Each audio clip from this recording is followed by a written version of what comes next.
नमस्कार दोस्तों, आज के इस सेक्शन में हम पढ़ने वाले हैं अल्कोहल की रासायनिक अभिक्रियाओं के अंदर जो तीसरा पॉइंट है ना। अल्कोहल की रासायनिक अभिक्रियाओं को हमने 4 भागों में डिवाइड किया था। आज हम पढ़ेंगे इन्हीं रासायनिक अभिक्रियाओं का तीसरा भाग। तीसरे भाग के अंदर हम पढ़ेंगे एल्किल व OH दोनों के कारण होने वाली अभिक्रियाएं, जो अल्कोहल में R होता है और जो OH होता है, इन दोनों की सामूहिक अभिक्रियाओं के बारे में चर्चा करते हैं। तो इन अभिक्रियाओं के अंदर सबसे पहली अभिक्रिया लेते हैं हम अल्कोहल का निर्जलीकरण। प्रथम अभिक्रिया है अल्कोहल का निर्जलीकरण। निर्जलीकरण का मतलब होता है जल की कमी, है ना, जल का बाहर निकलना। अब इसके अंदर जो लिखने वाली बातें हैं वो क्या है कि अल्कोहल को सल्फ्यूरिक अम्ल की उपस्थिति में गर्म किया जाता है तो अल्कोहल का निर्जलीकरण हो जाता है और अल्कोहल के निर्जलीकरण से एल्कीन का निर्माण होता है। लेकिन एल्कीन का निर्माण होगा या ईथर का निर्माण होगा, ये टेम्परेचर के ऊपर निर्भर करता है। ध्यान देना इधर। जैसे हमने लिया एथेनॉल, अगर एथेनॉल को हम गर्म करते हैं सांद्र H2SO4 सांद्र सल्फ्यूरिक अम्ल की उपस्थिति में, तो हमें यहाँ पर टेम्परेचर ध्यान में रखना है। अगर टेम्परेचर 313 केल्विन लेते हैं, टेम्परेचर 313 केल्विन लेते हैं, तो अल्कोहल के दोनों में से एक जल का अणु निकल जाता है और इस स्थिति में ईथर का निर्माण होता है। इस स्थिति में ईथर का निर्माण होगा। अगर टेम्परेचर हम कम रखते हैं, 313 केल्विन टेम्परेचर रखते हैं, तो अल्कोहल के दो अणुओं में से एक जल का अणु बाहर निकल जाता है और ईथर का निर्माण होता है। जैसे हमने यहाँ पर एथेनॉल लिया था और एथेनॉल का अगर हम 313 केल्विन पर निर्जलीकरण करते हैं तो एथेन का निर्माण होता है। एथोक्सी एथेन का निर्माण होता है। इसी रिएक्शन में अगर हम टेम्परेचर बढ़ा दें तो अल्कोहल के एक अणु में से एक जल का अणु निकल जाएगा। अगर एथेनॉल को हम 443 केल्विन टेम्परेचर के ऊपर गर्म करते हैं सांद्र सल्फ्यूरिक अम्ल की उपस्थिति में, यहाँ पर ध्यान देना, 313 को हम 140 डिग्री सेल्सियस भी लिख सकते हैं। डिग्री सेल्सियस में 140 डिग्री सेल्सियस हो जाएगा। ऐसे ही 443 केल्विन को हम 170 डिग्री सेल्सियस भी लिख सकते हैं। तो जब हम 443 केल्विन के ऊपर अल्कोहल को गर्म करते हैं, अब हमने यहाँ पे टेम्परेचर बढ़ा दिया है। टेम्परेचर बढ़ा दिया है तो अल्कोहल के एक अणु में से ही एक जल का अणु निकल जाएगा और एल्कीन का निर्माण होगा CH2 और ये जल बाहर निकल गया। तो यहाँ पर एथेनॉल से निर्माण होता है एथेन का।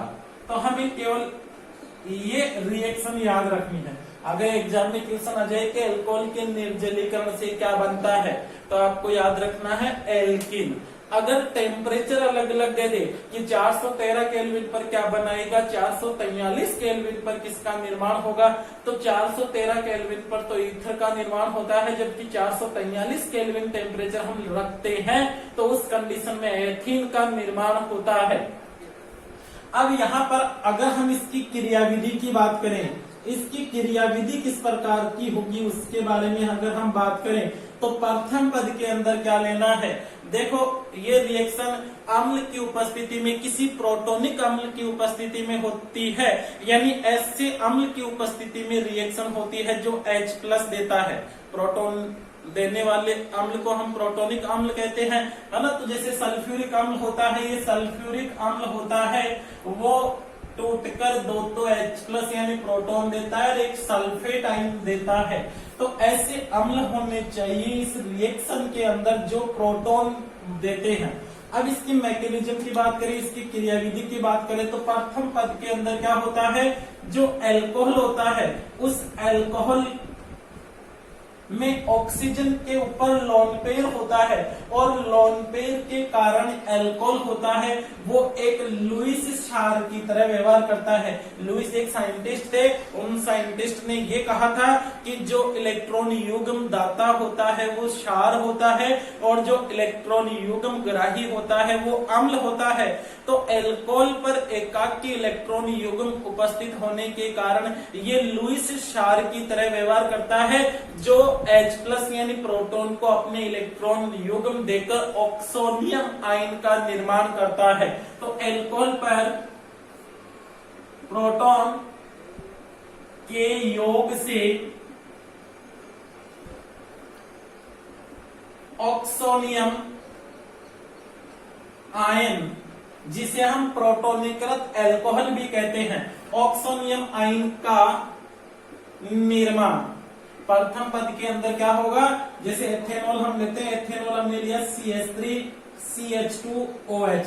अब एथेनॉल में ऑक्सीजन पर लोन पेयर होता है और लोन पेयर के कारण ये अपने इलेक्ट्रॉन है वो प्रोटॉन को देता है और यहाँ पर अम्ल क्षार रिएक्शन होती है जिससे ऑक्सोनियम लवण बनता है या जिसे ऑक्सोनियम आयन कहते हैं या जिसे प्रोटोनीकृत अल्कोहल भी कहते हैं। यहाँ पर ये H जुड़ जाता है ऑक्सीजन पर, जिससे ऑक्सीजन के ऊपर पॉजिटिव चार्ज आ जाता है, तो इस अल्कोहल को हम प्रोटोनीकृत अल्कोहल कहते हैं। अगर सेकंड पद की बात करते हैं तो प्रोटोनीकृत अल्कोहल से जल का अणु बाहर निकलेगा और कार्बोकेटाइन का निर्माण होगा। तो सेकंड पद में क्या होगा, प्रोटोनीकृत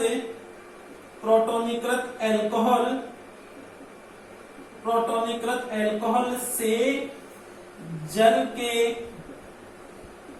निष्कासन द्वारा कार्बोकेटाइन का निर्माण। और ये जो सेकंड पद होता है ये अभिक्रिया का वेग निर्धारक पद होता है, वेग निर्धारक पद, यानी इस पद के ऊपर ही इस पूरी रिएक्शन की जो रेट होती है, जो वेग होता है वो निर्भर करता है। तो मैं यहाँ पे लिख देता हूं इस प्रोटोनीकृत अल्कोहल को CH3CH2OH, पॉजिटिव चार्ज है। अब ऑक्सीजन के ऊपर पॉजिटिव चार्ज होने के कारण ये ऑक्सीजन है वो CO बंद के इलेक्ट्रॉनों को अपनी ओर खींच लेता है। अब दोनों इलेक्ट्रॉन ऑक्सीजन पर आ जाएंगे तो ये तो जल बन जाएगा, पानी बन जाएगा, नीर बन जाता है और ये दूसरा रह जाता है कार्बन पॉजिटिव, और पॉजिटिव कार्बन ही कार्बोकेटाइन कहलाता है। अब यहाँ पर ये पद होता है वो अभिक्रिया का वेग निर्धारक पद होता है जो इस कार्बोकेटाइन के स्थायित्व पर निर्भर करता है। कार्बोकेटाइन कहते हैं इसको, इस कार्बोकेटाइन के ऊपर निर्भर करता है। कार्बोकेटाइन जितना ज्यादा स्थायी होगा अभिक्रिया की दर भी उतनी ही अधिक होती है। कार्बोकेटाइन के स्थायित्व का क्रम देखते हैं तो तृतीयक कार्बोकेटाइन ज्यादा स्थायी होता है, सेकेंडरी कार्बोकेटाइन उससे कम स्थायी होता है और प्राइमरी कार्बोकेटाइन होता है उसकी स्टेबिलिटी और भी कम होती है, उसका स्थायित्व कम होता है। तो ये कार्बोकेटाइन का स्थायित्व का क्रम है, कार्बोकेटाइन के स्थायित्व का क्रम, कार्बोकेटाइन के स्थायित्व का क्रम है ये कार्बोकेटाइन के स्थायित्व का क्रम है। तो प्रथम पद के अंदर तो ऑक्सीनियम आयन का निर्माण हुआ, दूसरे पद में कार्बोकेटाइन का निर्माण हुआ जिसे वेग निर्धारक पद कहते हैं, और तीसरे पद की अगर हम बात करते हैं तो प्रोटॉन के निष्कासन के द्वारा एल्कीन का निर्माण होता है।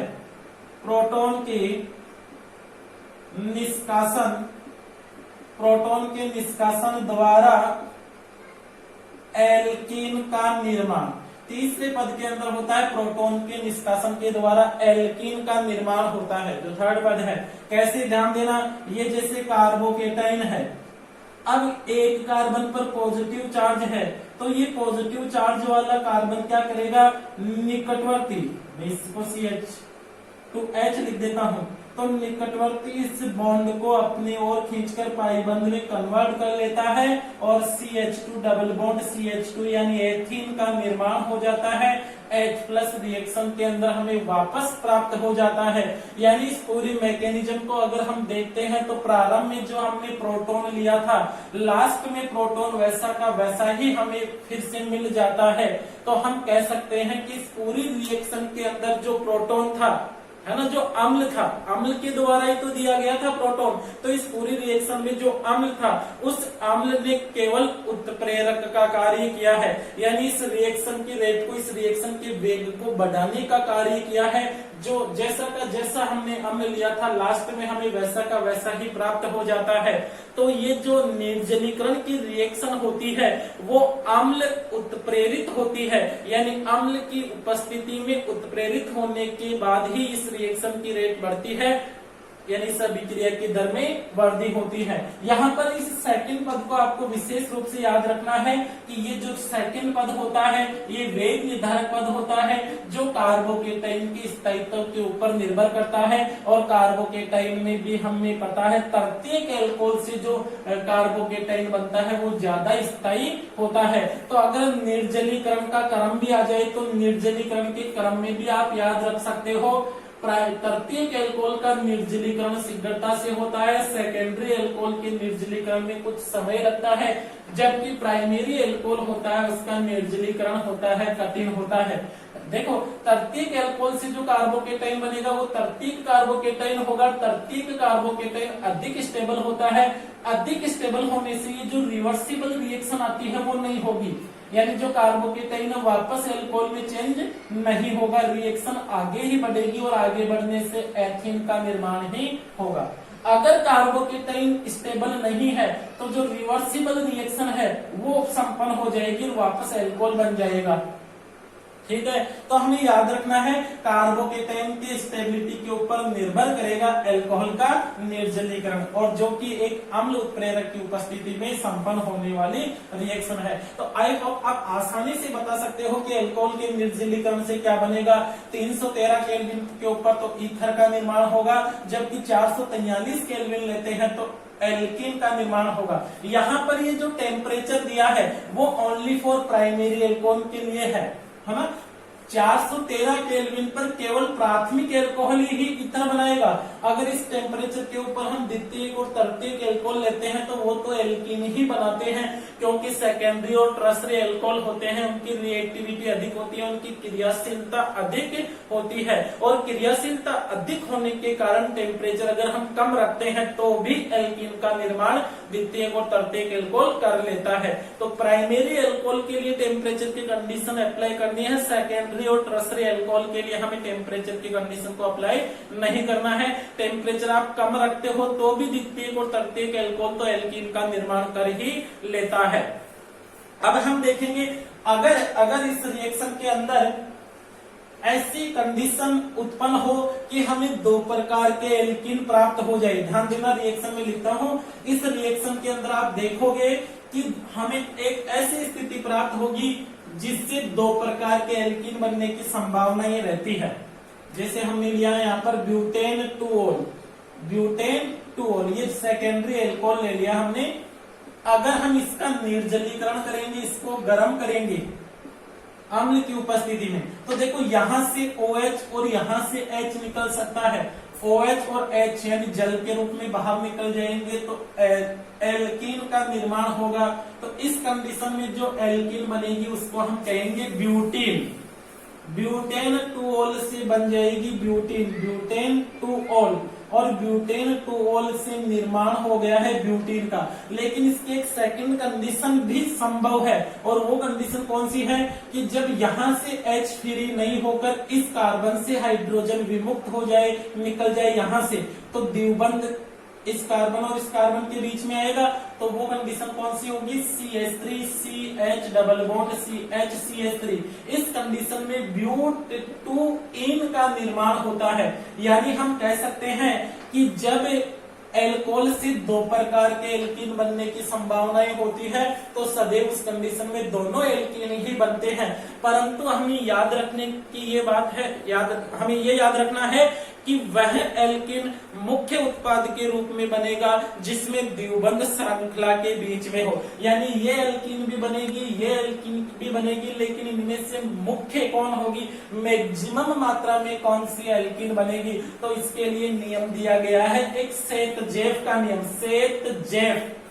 सेतजेफ साइंटिस्ट है, उन्होंने एक नियम दिया था कि अगर दो प्रकार के एल्केन बनने की संभावनाएं होती है तो वह एल्कीन मुख्य उत्पाद के रूप में बनती है जिसमें द्विबंध श्रृंखला के बीच में हो, तो ये उत्पाद होगा वो मुख्य होगा। हमें एग्जाम में सेतजेफ का नियम भी पूछा जा सकता है। सेतजेफ का नियम ये कहता है कि अगर किसी यौगिक से दो प्रकार के एल्कीन बनने की संभावनाएं होती है तो वह एल्कीन मुख्य उत्पाद के रूप में प्राप्त होता है जिसमें द्विबंध श्रृंखला के बीच में आए, जैसे अभी हमने इस रिएक्शन के अंदर देखा। सेकंड अभिक्रिया में हम लेते हैं एल्किल समूह और OH दोनों के कारण होने वाली अभिक्रियाओं के अंदर सेकंड रिएक्शन है एल्कोहल का विहाइड्रोजनीकरण। एल्कोहल का विहाइड्रोजनीकरण।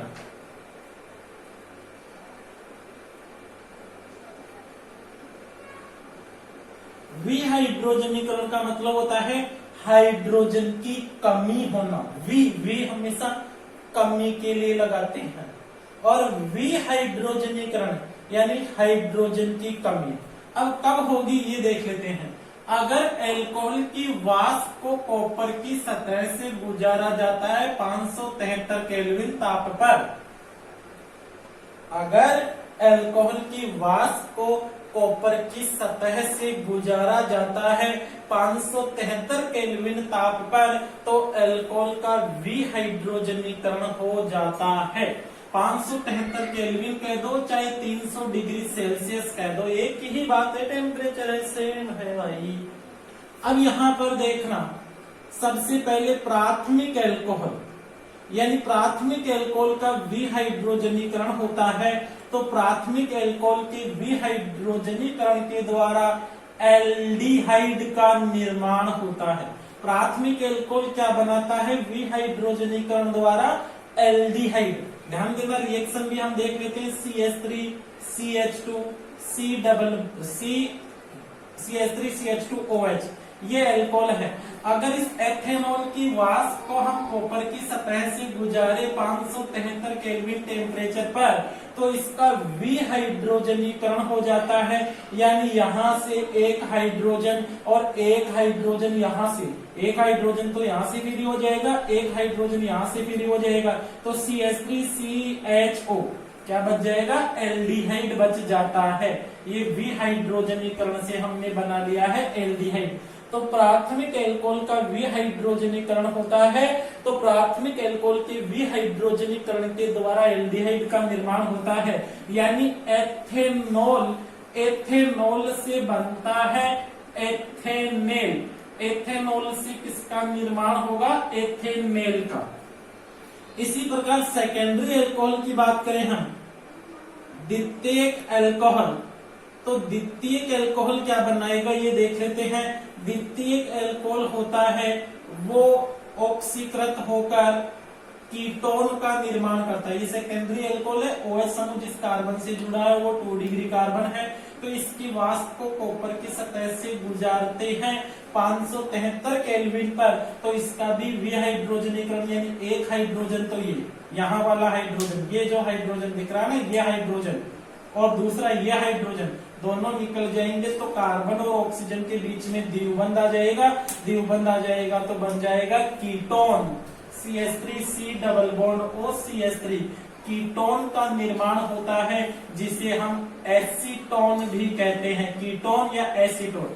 ठीक है, कीटोन का प्रथम सदस्य बन गया एसीटोन। इसी प्रकार से अगर हम तृतीयक एल्कोहल की बात करें तो तृतीयक एल्कोहल का विहाइड्रोजनीकरण नहीं होता। तृतीयक एल्कोहल का विहाइड्रोजनीकरण नहीं होता है। तृतीयक एल्कोहल को अगर कॉपर की सतह के ऊपर से प्रवाहित किया, या कॉपर चूर्ण भी आ सकता है, कॉपर चूर्ण के साथ गर्म करते हैं तो क्या होता है, तो कॉपर चूर्ण के साथ तृतीयक एल्कोहल को गर्म किया जाता है तो तृतीयक एल्कोहल का निर्जलीकरण होता है। तृतीयक एल्कोहल का विहाइड्रोजनीकरण नहीं होकर तृतीयक एल्कोहल का निर्जलीकरण होता है। यानी यहाँ से तो OH निकल जाता है और एक H यहाँ से, तो जहां से H निकलेगा उधर द्विबंध का निर्माण हो जाएगा, है ना, 573 केल्विन टेम्परेचर के ऊपर।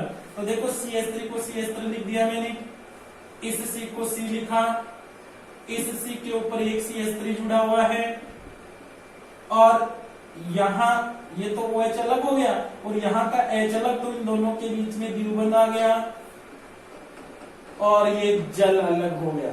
तो बताओ तृतीयक एल्कोहल के विहाइड्रोजनीकरण करने बैठेंगे तो हमें क्या रिजल्ट मिलेगा? निर्जलीकरण का। तृतीयक एल्कोहल को कॉपर चूर्ण के साथ गर्म करते हैं या कॉपर की सतह से प्रवाहित करते हैं 573 केल्विन टेम्परेचर के ऊपर, तो तृतीयक एल्कोहल का निर्जलीकरण हो जाता है और तृतीयक एल्कोहल के निर्जलीकरण से एल्कीन का निर्माण होता है। ठीक है दोस्तों, बता सकते हो दोस्तों, जो एल्कोहल का भी हमने विहाइड्रोजनीकरण किया, तो विहाइड्रोजनीकरण में हमने देखा प्राथमिक एल्कोहल होता है वो एल्डिहाइड बनाता है, द्वितीयक एल्कोहल कीटोन बनाता है, जबकि तृतीयक एल्कोहल के निर्जलीकरण से एल्कीन का निर्माण होता है। तो इस रिएक्शन को हम एल्कोहल में विभेद करने वाली अभिक्रियाओं के अंदर शामिल कर सकते हैं। भाई आपसे पूछ लिया जाए कि प्राथमिक द्वितीयक और तृतीयक एल्कोहल में विभेद कीजिए, तो जो अभी हमने रिएक्शन पढ़ी है विहाइड्रोजनीकरण, इसकी सहायता से हम एल्कोहल के अंदर विभेद कर सकते हैं। नेक्स्ट 3rd नंबर पे हम पढ़ते हैं ऑक्सीकरण। ऑक्सीकरण के लिए आपको याद रखना है ऑक्सीकारक क्या क्या लेना है, यानी कौन कौन से पदार्थों की उपस्थिति में हम ऑक्सीकरण कर सकते हैं। एक तो आएगा अम्लीय, क्षारीय,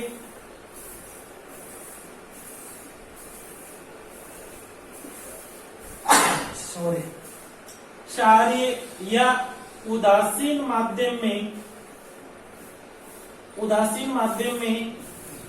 पोटेशियम परमैंगनेट। दूसरा है अम्लीय माध्यम में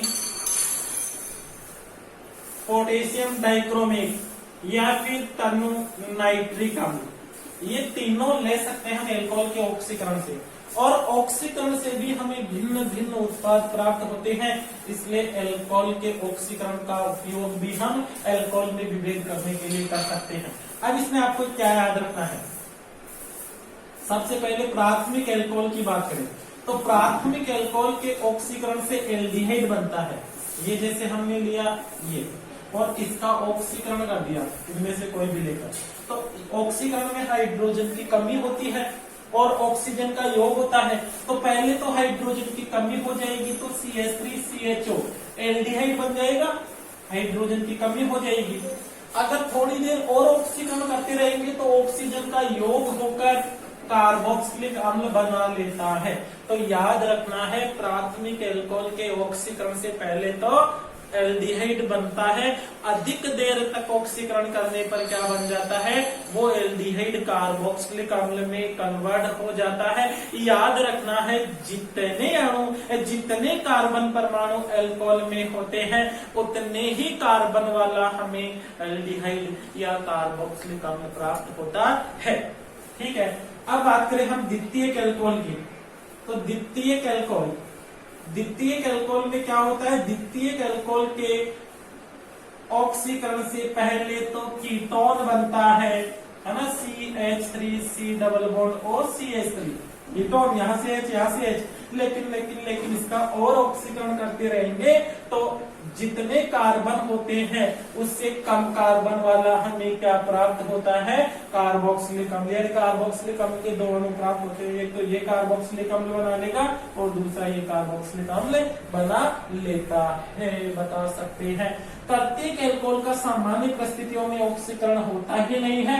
अगर अम्लीय परिस्थितियों में ऑक्सीकरण होता है तो तृतीयक एल्कोहल से पहले कीटोन में कन्वर्ट होगा, कीटोन फिर कार्बोक्सिलिक अम्ल में चेंज हो जाता है। लेकिन आपको तो इतना याद रखना है कि तृतीयक एल्कोहल का ऑक्सीकरण नहीं होता है सामान्य परिस्थितियों में।